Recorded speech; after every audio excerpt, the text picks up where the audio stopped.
ഗുണഭോക്താക്കൾക്ക് സന്തോഷ വാർത്ത. പുതിയ ഗവൺമെന്റിന്റെ ആദ്യഘട്ട ആനുകൂല്യ വിതരണ നടപടികൾ ആരംഭിക്കുന്നു. ആദ്യ മന്ത്രിസഭാ യോഗത്തിന് ശേഷം മുഖ്യമന്ത്രി വി.ഡി. സതീശൻ വിവിധ മേഖലകളിലേക്കുള്ള ആനുകൂല്യ വിതരണവും വർധനവും പ്രഖ്യാപിച്ചിരിക്കുകയാണ്. സാമൂഹ്യ സുരക്ഷാ പെൻഷനുകൾ, ക്ഷേമനിധി പെൻഷനുകൾ, കെട്ടിട നിർമ്മാണ തൊഴിലാളി പെൻഷനുകൾ, സ്ത്രീ സുരക്ഷാ പെൻഷനുകൾ, അംഗനവാടി വർക്കർമാരുടെ ആനുകൂല്യങ്ങൾ, ആശാവർക്കർമാരുടെ ആനുകൂല്യങ്ങൾ തുടങ്ങി വിവിധ മേഖലകളിലേക്കുള്ള ആനുകൂല്യ വിതരണങ്ങൾ പുതിയ സർക്കാരിന്റെ ഭാഗത്തു നിന്നും ആരംഭിക്കുകയാണ്. ആദ്യഘട്ടത്തിൽ ആശാവർക്കർമാർക്ക് നൽകിയ വാക്ക് പാലിക്കുന്നു എന്ന് മുഖ്യമന്ത്രി വി.ഡി. സതീശൻ വ്യക്തമാക്കി. 3000 രൂപയുടെ വർധനവാണ് ആദ്യ മന്ത്രിസഭാ യോഗത്തിന് ശേഷം പ്രഖ്യാപിച്ചിട്ടുള്ളത്. എല്ലാ മേഖലകളിലേക്കുള്ള ആനുകൂല്യങ്ങളും വിതരണം ചെയ്യണമെന്നുണ്ടെന്നും ഇത് ആദ്യഘട്ടം മാത്രമാണെന്നുമാണ് മുഖ്യമന്ത്രി വാർത്താസമ്മേളനത്തിൽ പറഞ്ഞത്. ഇപ്പോൾ 9000 രൂപയാണ് ആശാവർക്കർമാർക്ക് ലഭിച്ചുകൊണ്ടിരിക്കുന്നത്. ഇത് 12000 രൂപയാക്കി ഉയർത്തിയിരിക്കുകയാണ്. കൂടാതെ വിരമിക്കൽ ബെനിഫിറ്റിൽ മാറ്റം വരുത്തും. സാമ്പത്തിക സ്ഥിതി മെച്ചപ്പെടുന്നതനുസരിച്ച് ഇത് വീണ്ടും വർദ്ധിപ്പിക്കുമെന്ന് മുഖ്യമന്ത്രി വ്യക്തമാക്കിയിട്ടുണ്ട്.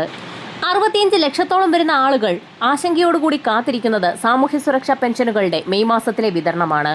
പഴയ സർക്കാർ മെയ് മാസം വരെയുള്ള വിതരണ നടപടികൾ പൂർത്തിയാക്കുകയും വിതരണം പ്രഖ്യാപിക്കുകയും ചെയ്തിട്ടുള്ള സാഹചര്യത്തിൽ മെയ് മാസത്തിൽ 55 ലക്ഷത്തോളം വരുന്ന 5 സാമൂഹ്യ സുരക്ഷാ പെൻഷനുകൾ കൈപ്പറ്റുന്ന ആളുകൾക്കും അതോടൊപ്പം തന്നെ 8 ലക്ഷത്തോളം വരുന്ന ക്ഷേമനിധി ബോർഡുകൾ വഴി പെൻഷൻ തുക സ്വീകരിക്കുന്ന ഗുണഭോക്താക്കൾക്കുമുള്ള പെൻഷൻ തുകയുടെ വിതരണ നടപടികൾ സംസ്ഥാനത്ത് ആരംഭിച്ചു.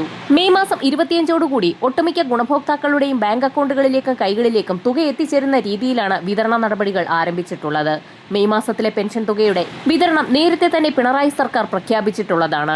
ഗുണഭോക്താക്കൾക്ക് ഒരു മുടക്കവും കൂടാതെ 2000 രൂപ വീതം എത്തിച്ചേരും. സാമൂഹ്യ സുരക്ഷാ പെൻഷൻ തുകയിൽ ഗുണഭോക്താക്കൾക്ക് 1000 രൂപയുടെ വരെ വർധനവുണ്ടാകുമെന്നും പെൻഷൻ തുക 3000 രൂപയിലേക്ക് ഉയർത്തുമെന്നും UDF സർക്കാർ പ്രഖ്യാപിച്ചിട്ടുള്ളതാണ്.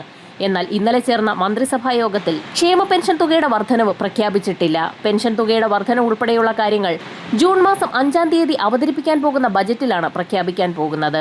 പെൻഷൻ തുകയിൽ 100 മുതൽ 200 രൂപയുടെ വരെ വർധനവാണ് ആദ്യഘട്ടത്തിൽ പ്രതീക്ഷിക്കുന്നത്. 65 ലക്ഷത്തോളം വരുന്ന സാമൂഹ്യ സുരക്ഷാ പെൻഷൻ ഗുണഭോക്താക്കളിൽ നിരവധി അനർഹർ കടന്നുകൂടിയിട്ടുണ്ട്. അനർഹരെയെല്ലാം ഒഴിവാക്കി ഏറ്റവും അർഹതപ്പെട്ട ഗുണഭോക്താക്കളിലേക്ക് മാത്രം വർദ്ധിപ്പിച്ച പെൻഷൻ തുകയടക്കം എത്തിച്ചേരുന്ന രീതിയിലായിരിക്കും ഇനി വിതരണം പുനഃക്രമീകരിക്കുക. ആദ്യ മന്ത്രിസഭാ യോഗത്തിൽ ക്ഷേമ പെൻഷൻ തുകയുടെ വർധനവ് പ്രഖ്യാപിക്കാത്ത സാഹചര്യത്തിൽ മെയ് മാസവും ഗുണഭോക്താക്കൾക്ക് 2000 രൂപ വീതമാകും എത്തിച്ചേരുക. ജൂൺ മാസം മുതലുള്ള പെൻഷൻ തുകയുടെ വിതരണത്തിൽ വമ്പൻ മാറ്റങ്ങളാണ് വരുത്താൻ പോകുന്നത്.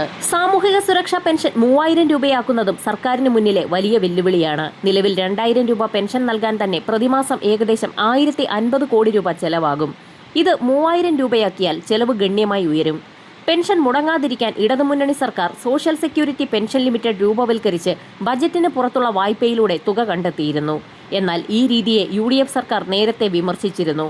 അതിനാൽ പുതിയ സർക്കാർ പെൻഷൻ വിതരണം എങ്ങനെ കാര്യക്ഷമമായി മുന്നോട്ട് കൊണ്ടുപോകുമെന്നത് ശ്രദ്ധേയമാണ്. 25 ലക്ഷം രൂപയുടെ സൗജന്യ ഇൻഷുറൻസ് പരിരക്ഷയും കോളേജ് വിദ്യാർത്ഥിനികൾക്ക് പ്രതിമാസ ധനസഹായവും സർക്കാരിന് സാമ്പത്തിക ബാധ്യതയാകും. തിരഞ്ഞെടുപ്പ് പ്രചാരണത്തിനിടെ UDFന്റെ പ്രധാന വാഗ്ദാനങ്ങളിൽ ഉൾപ്പെടുത്തി ഇന്ദിരാ ഗ്യാരണ്ടി കാർഡ് സംസ്ഥാനത്തുടനീളം വിതരണം ചെയ്തിരുന്നു. വീടുകൾ സന്ദർശിച്ച് കുടുംബങ്ങളുമായി നേരിട്ട് സംവദിച്ചും നേതാക്കൾ അധികാരത്തിലെത്തിയാൽ ആദ്യ മന്ത്രിസഭാ യോഗത്തിൽ തന്നെ ഈ വാഗ്ദാനങ്ങൾ നടപ്പാക്കുമെന്നും ഉറപ്പു നൽകിയിട്ടുണ്ട്. ആദ്യത്തെ മന്ത്രിസഭാ യോഗത്തിൽ അംഗനവാടി ഹെൽപ്പർ, ടീച്ചർ എന്നിവർക്ക് 1000 രൂപ വർദ്ധിപ്പിക്കുമെന്ന് പ്രഖ്യാപിച്ചിരിക്കുകയാണ്. പ്രീ പ്രൈമറി ടീച്ചർ 1000 രൂപ വർധനയും പാചക തൊഴിലാളിക്ക് 1000 രൂപ വർധനയുമാണ് പ്രഖ്യാപിച്ചിട്ടുള്ളത്. ഇതിനു പുറമെ ജൂൺ 15 മുതൽ സ്ത്രീകൾക്ക് KSRTCയിൽ സൗജന്യ യാത്രാ പദ്ധതി നടപ്പാക്കുമെന്ന് മുഖ്യമന്ത്രി വ്യക്തമാക്കിയിട്ടുണ്ട്. വയോജനങ്ങൾക്കായി പ്രത്യേക വകുപ്പ് രൂപീകരിക്കും. വയോജന വകുപ്പ് രാജ്യത്ത് ആദ്യമാണെന്ന് ചൂണ്ടിക്കാട്ടിയ മുഖ്യമന്ത്രി സമൂഹം പരിഷ്കൃതമാകണമെങ്കിൽ മുതിർന്നവരെ സംരക്ഷിക്കണമെന്നും കൂട്ടിച്ചേർത്തു.